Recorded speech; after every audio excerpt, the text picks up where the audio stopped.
Welcome to Sacrilegious Discourse. I'm husband. And I'm wife. Together, we're reading the Bible for the very first time. We grew up without religion and wanted to know what all the fuss was about. Well, what have we learned so far? That God is a dick, and apparently some people believe in talking donkeys? We're not trying to pass ourselves off as experts. Nope, we're just reading the Bible for the first time and giving our first take reaction. If you'd like to join us in this venture, you might consider starting at episode 1. Otherwise, jump in wherever you like. All right, let's go read the Bible. Yeah, let's get to it. Just a quick disclaimer here, guys. We recorded this entire episode using the computer speaker, or the computer microphone, instead of the good one, so I apologize in advance for the audio quality. Husband! Wife! Do you remember what happened on Friday? We got attacked by a spider. We sure as fuck did. Hezekiah almost died, and then he lived 15 more years, and then he died. Yeah, and he was told, your gold is going to disappear, and your sons are going to be eunuchs, and it's going to suck. And he was like, meh. Cool. Yeah. Whatevs. FYI, we did live through the spider attack. We did, clearly. We made it. We're here. Either that or this is pre-recorded. Either could be that, yeah. You never know. No, we did. We lived through the spider. Hezekiah died, but we lived. Yay! Woohoo! All right. So that was 2 Kings chapter 20. It sure as fuck was. And today we're going to be reading 2 Kings chapter 21. Let's go read it. Okie dokie.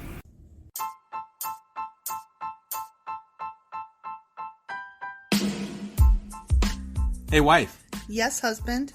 Did you know that we are now on Patreon? Yes, because you told me, but also, no, tell me more. So we're on Patreon now. Are we? We are, and our supporters can go there and support us, and we have multiple levels all the way up to You Killed God. That sounds really drastic and escalated quickly-ish. Well, no, there's multiple levels before there, so it escalates on a sliding scale of, cheap to not cheap. Oh. But, we can definitely use any amount, so, any support is always appreciated.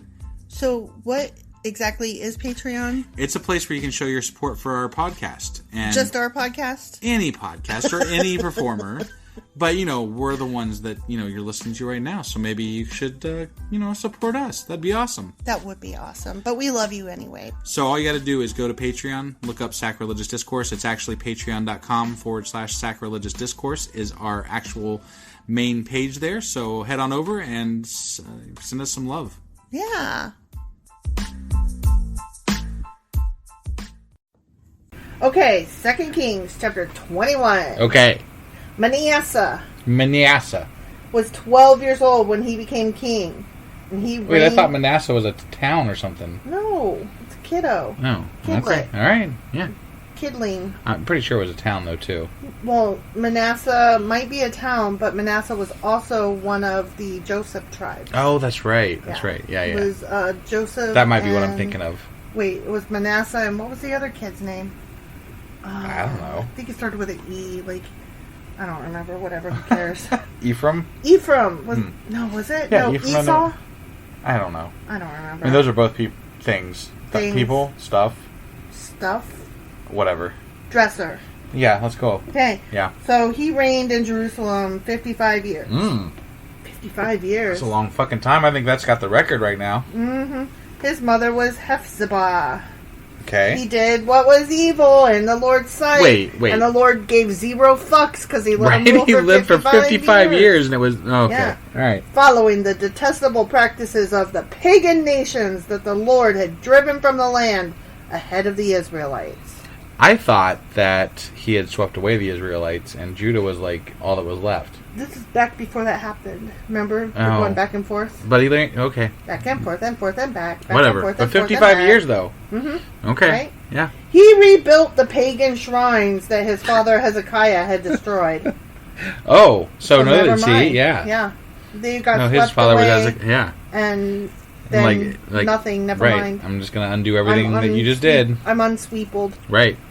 He constructed altars for Baal and set up an Asherah pole. Wow. I want to set up an Asherah pole and learn how to pole dance. That's what I want. Just as King Ahab of Israel had done. He also bowed before all the powers of the heavens and worshipped them. all the powers. All the powers of the heavens, huh? Because, as they exist, apparently. As we just read in Asimov's Guide to the Bible, right. there were multiple powers of the earth set up in according to them back in various geographic locations. Yeah. He built pagan altars in the temple of the Lord. Damn, that's hardcore, though. That is pretty hardcore.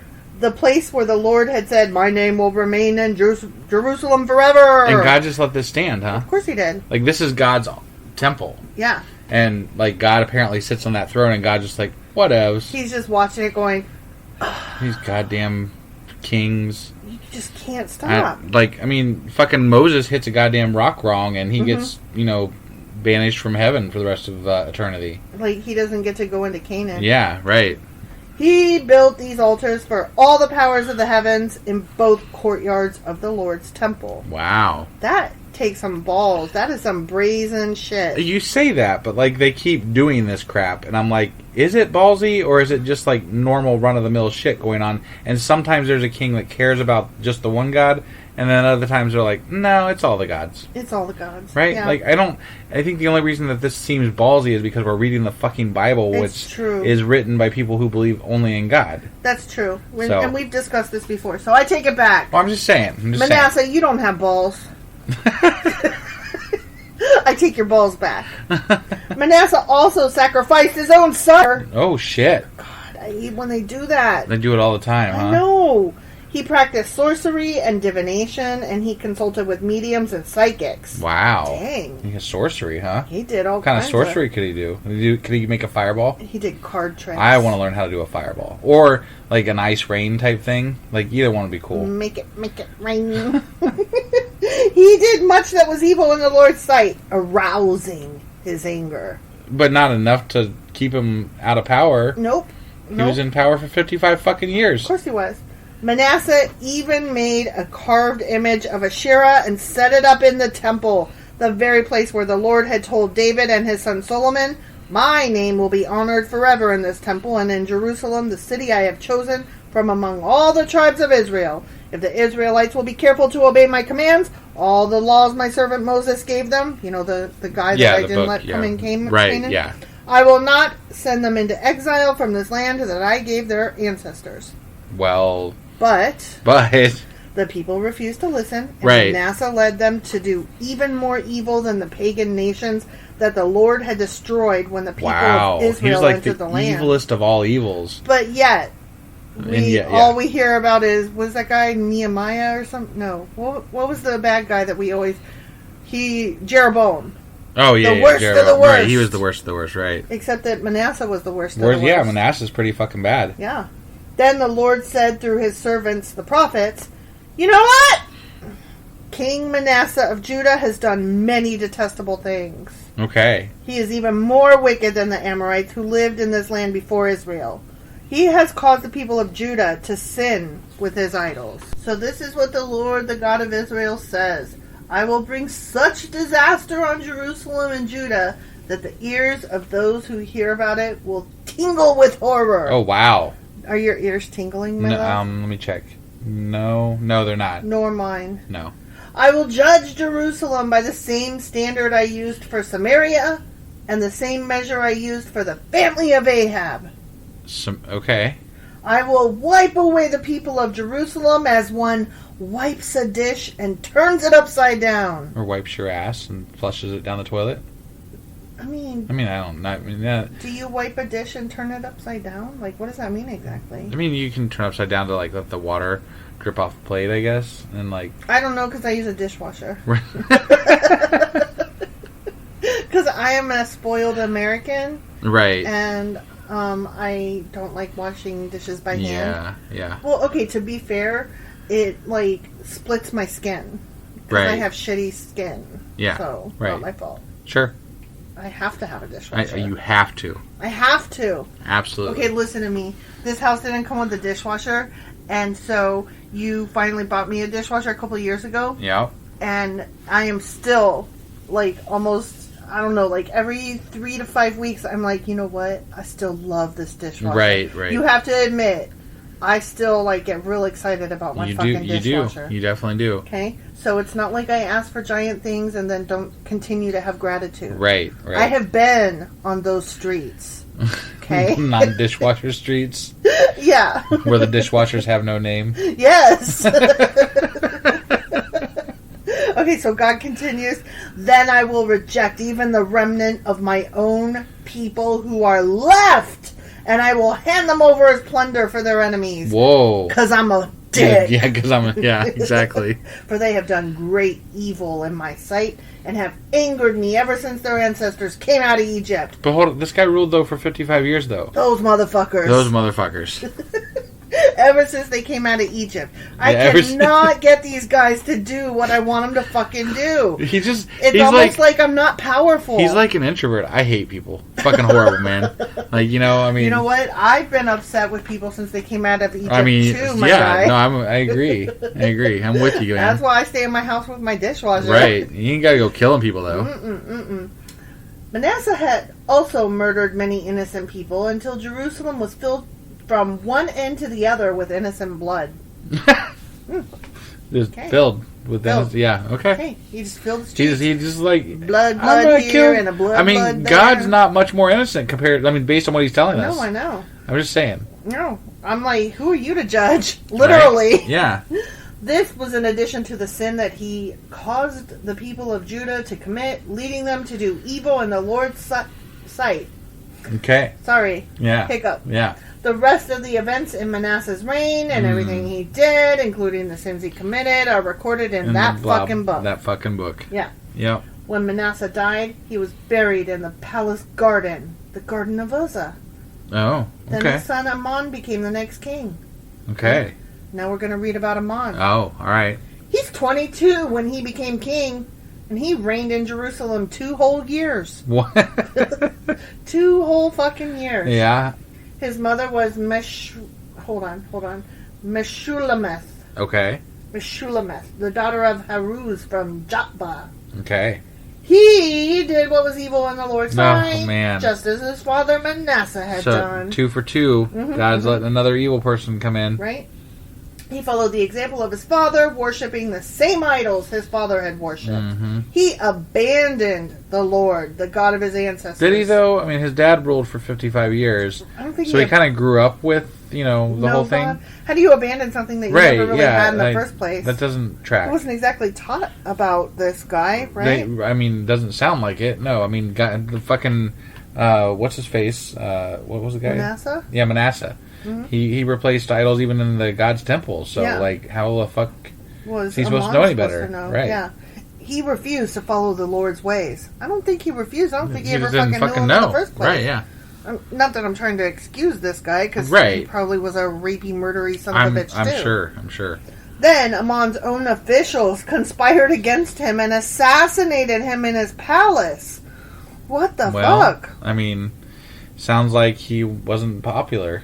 You know what? Maybe it was more like his dad wasn't popular, and then the son took over, and and they took him 2 years to get the nerve up to get rid of this they were family. We did this for 50 plus years. Yeah, we're done. We're done. But the people of the land killed all those who had conspired against King Amon. I guess. Wait, what? The people of the land. They liked him. They still liked him. But his dad was killing innocent people, enough to fill from one edge of the land to the other. Yeah. But they liked his son for those 2 years. Yeah. They liked being murdered. Maybe. Okay. They loved it. Murder is awesome, especially when you're the victim. Well, when God's murdering more people than you, I guess, it's all part of the all normal... relative. It's normal run of things. Yeah. So the people of the land killed all those who had conspired against King Amon, and they made his son Josiah the next king. Okay. The rest of the events in Amon's reign and what he did are recorded in that fucking book. Yeah. He was buried in his tomb in the Garden of Uzzah. Then his son Josiah became the next king, the end. Okay. So murder, murder, murder, done. Murder, murder, murder, done. And there's a third king. Right, which who knows yet. Right. So. But that's a lot of kill. We ended the last reign with God killing 185,000 people for Hezekiah and stuff. And now now the kings are killing people and God's killing people. Right. and God lets these horrible people rule for the longest amounts of time. And I'm like, this doesn't make any fucking sense, and it does not bode well for his power. Again, I say this every once in not every once in a while, I say it all the fucking time. Yeah. Because he never fixes the fucking problem. And why doesn't he fix it? Like, he has the power to do this according to the Bible. Right. He don't wanna. He has a plan. It doesn't make any fucking sense. It's funny, though, that he's mad at his people, and it's like, why are you mad, bro? It's your own fucking plan. Right, yeah. It's literally your plan. You could literally fix it. We are told you have a plan. Are they not doing your plan? Then fix it. Fix it. But I'm saying, right. Is this not your plan? Apparently not. So, but then sometimes it is, sort of, kind of, maybe. I don't understand. I don't either. If it's not your plan, fix it. If it is your plan, stop being mad. It doesn't make any goddamn sense. You know what? There's no such thing as God. I know. The end. Okay, so what are we doing next time? Well, that was 2 Kings chapter 21. So tomorrow we'll be back for 2 Kings chapter 22. All right, we'll see you guys then. Bye. Bye.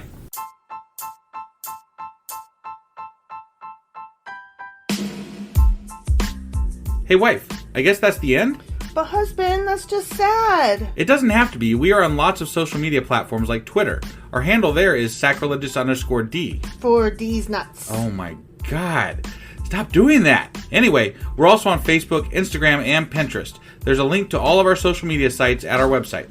Ooh, we have a website? Yeah, it's sacrilegiousdiscourse.com, where you can also find a link to our merch shop. We have a merch shop? Yep, we have podcast-themed clothing, mugs, notebooks, and more, as well as an atheist and science-themed products.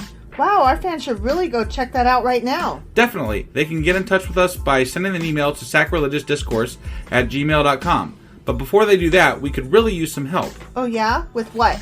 Well, it's not free running the podcast, and we need some financial support in order to get better equipment, which will free up time so we can concentrate on our podcast and our fans. Okay, so what should they do? Head over to patreon.com/sacrilegiousdiscourse and sign up as a contributor on our podcast. Supporters there receive additional bi-weekly episodes that we record just for our Patreon members for as little as $2 a month. Also, we'd really appreciate it if you would like and subscribe on whatever platform you're using. And Apple Podcast reviews help us out tremendously. Like and subscribe. Leave an Apple review. Join us on Twitter. Support us on Patreon. That's a lot of instructions. Don't forget to say thanks. Thanks. Okay, bye.